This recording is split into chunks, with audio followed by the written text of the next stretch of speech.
बिस्मिल्लाहिर्रहमानिर्रहीम।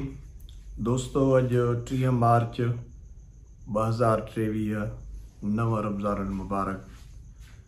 क़ुरान पाक जी बकरा सूरत जेका पहिरीं सूरत आहे ऐं 2.5 सिपारा तवील सूरत आहे, उन सूरत जे 18 रुकू जे आख़िरी आयत जेका पढ़ण में त इंतहाई मुख़्तसिर आहे, पर माना जे मतलब ऐं मफ़हूम जे हवाले सां इंतहाई जामे आयत आहे। अल्लाह सी फरमाए थो त फ़ज़्कुरूनी अज़्कुरुकुम वश्कुरूली वला तकफुरून। जेकॾहिं पूरो 18 रुकू असां तिलावत कंदासीं सूरा बकर जो, त पोइ असांखे वधीक रहनुमाई मिलंदी त इन्हनि लफ़्ज़नि जो बुनियादी फ़लसफ़ो ऐं मफ़हूम छा आहे। असांजे समाज में वरियनि खां इन जो हिकिड़ो तज़किरो ज़हननि में समायल आहे त इन जी माना आहे तस्बीह ते ज़िक्र करणु, अला अला करणु, उन खां पोइ महफ़िलूं रचाइणु, दरगाहुनि ते अहिड़े क़िस्म जा तज़किरा करणु या ज़िक्र जा मुख़्तलिफ़ अंदाज़ अपनाइणु। इन बुनियाद ते इन आयत खे आंदो वेंदो आहे।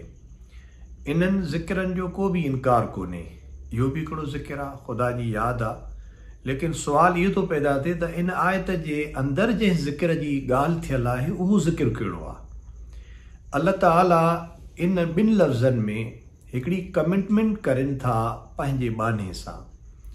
अल्लाह सी फरमाए थो त फ़ज़्कुरूनी अज़्कुरुकुम, ऐं मूंखे तव्हां यादि कयो त मां तव्हांखे यादि कयां।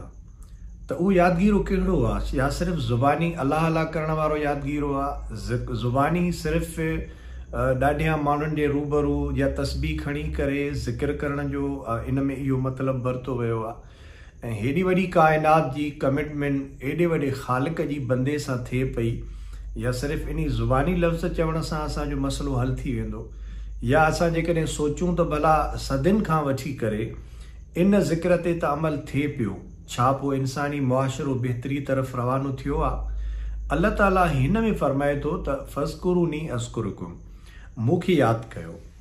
इन यादगीरीअ जी माना आहे त 24 कलाकनि जी ज़िंदगी में अल्लाह जी ज़ात खे साम्हूं रखिणो आहे। मिसाल तौर हिकिड़ो माण्हू फ़ैसिलो करे थो, फ़ैसिले जे टाइम ते अल्लाह खे यादि करणु त अल्लाह इन बारे में छा हुकुम कयो आहे। वापारी खे वापार जे वक़्तु अल्लाह खे यादि करणु, मज़दूर खे मज़दूरी जी टाइम अल्लाह जे हुकुम खे यादि करणु, लम्हे लम्हे में अल्लाह खे साम्हूं रखी, अल्लाह जे हुकमनि खे साम्हूं रखी उन जे हुकमनि ते हलणु, इन खे चइबो आहे अल्लाह जी यादि।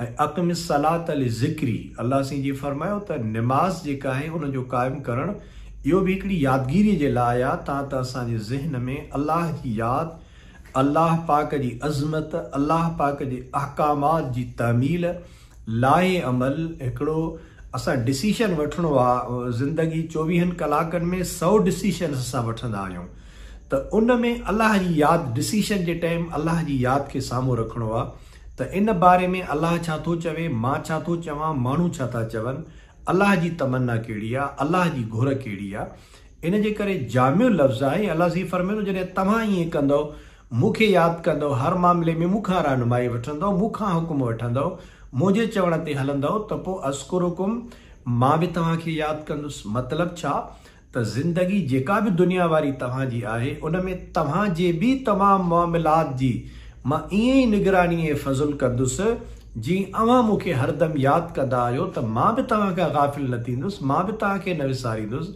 मां बि तव्हां ते रहमत मुंहिंजी बि जारी रहंदी। ऐं अॻिते अल्लाह ताला इन में फरमायो, जीअं सूफ़िन साहबनि जो हिकिड़ो कौल आहे, चवणी आहे त जोदम काफ़र, जोदम गाफ़िल, सोदम काफ़र। इहो इन जी माना इहा आहे त सिर्फ़ु तस्बीह खणी करे ज़िक्र करणु ऐं बाक़ी ज़माने जा टोटल कम ईअं ई शैतान जे चवण ते हलनि पिया, ऐं असां ख़ुशि हुजूं त असां अलाह खे यादि कयो आहे। ऐं क़ुरान पाक जी आयत आहे त अला बिज़िक्रिल्लाहि तत्मइनुल क़ुलूब, अव्हांजे क़ल्बनि ऐं दिलि जो जेको सुकून आहे उहो अलाह जी यादि में आहे। छा माना? यानी तव्हां जॾहिं अल्लाह जे पूरे क़ुरान, कानून, हुकुम जी तामील कंदव अमली ज़िंदगी में, त उन जूं रहमतूं ऐं बरकतूं मुआशिरे ते अहिड़ियूं पवंदियूं जो अव्हां वटि जन्नत जो मुआशिरो क़ाइमु थी वेंदो, अव्हांखे क़ल्बी सुकून मिली वेंदो। ऐं ॿिए जुमिले में अल्लाह ताला फरमायो वश्कुरूली वला तकफुरून, शुकुर कयो ऐं इनकार न कयो नेमतुनि जो। असां शुक्र जो कहिड़ो मतिलबु सम्झोसीं? शुक्र अल्हम्दुलिल्लाह, शुक्र अल्हम्दुलिल्लाह। असां पंहिंजी ॾाढ़ी सुहारी खे हथु हणी करे ओघराई ॾेई करे चवंदा आहियूं साईं शुक्र आहे, असां शुक्रगुज़ार बंदा आहियूं। इन चवण सां इन जो मतिलबु इहो नाहे त असां ज़ुबानी शुक्र कयोसीं, ज़ुल्म जारी रहिया, व्याज जारी रहिया, पराया खाधल जेके हक़ आहिनि उहे बरक़रार रहिया, असांजा अख़लाक बुरा रहिया, ज़ालिम रहियासीं, कातिल रहियासीं, वहशी रहियासीं, महांगाई कंदा रहियासीं, डबल रेट वठंदा रहियासीं, ठगी कंदा रहियासीं, सभु कुझु जारी रहियो। पर चूंकि असां ज़ुबान सां कयो आहे शुक्र अल्हम्दुलिल्लाह, शुक्र अल्हम्दुलिल्लाह, इहो ग़लति मफ़हूम वरितो वियो आहे ऐं उम्मत जी तबाही जो बुनियादु इहो वञी बणियो आहे त असां बुनियादी जेको अल्लाह जो हुकुम ऐं फ़लसफ़ो आहे उनखे नथा अपनायूं। शुक्र जी माना आहे अल्लाह पाक जे ॾिनल नेमतनि जो सही इस्तेमालु करणु, इनखे शुक्र चइबो आहे।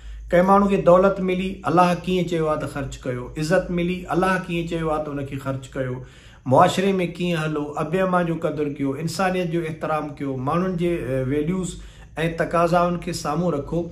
अल्लाह जे तमामु नेमतुनि जो अमली ज़िंदगी में सही इस्तेमाल खे शुक्र चइबो आहे ऐं अल्लाह जे तमामु नेमतुनि जो ग़लति इस्तेमालु करे उन जी बेक़दरी करणु इनखे नाशुक्री चइबो आहे।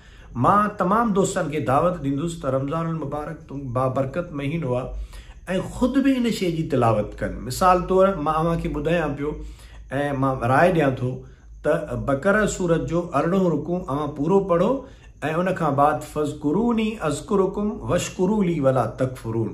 इन्हनि ॿिनि जामे लफ़्ज़नि जी जामियत जी माना ते गौर जेकॾहिं असां कंदासीं, सिर्फ़ु हिकिड़ी आयत मां इहो चवंदुसि त सूरा बकरा जे तमामु तालीमात जो निचोड़ आहे। अचो त असां अल्लाह जे ॾिनल इन सुनहरी ऐं इंतिहाई क़ीमती जेको पैगाम क़ुर पाक जो आहे उन मुताबिक़ इहो अहद करियूं त असां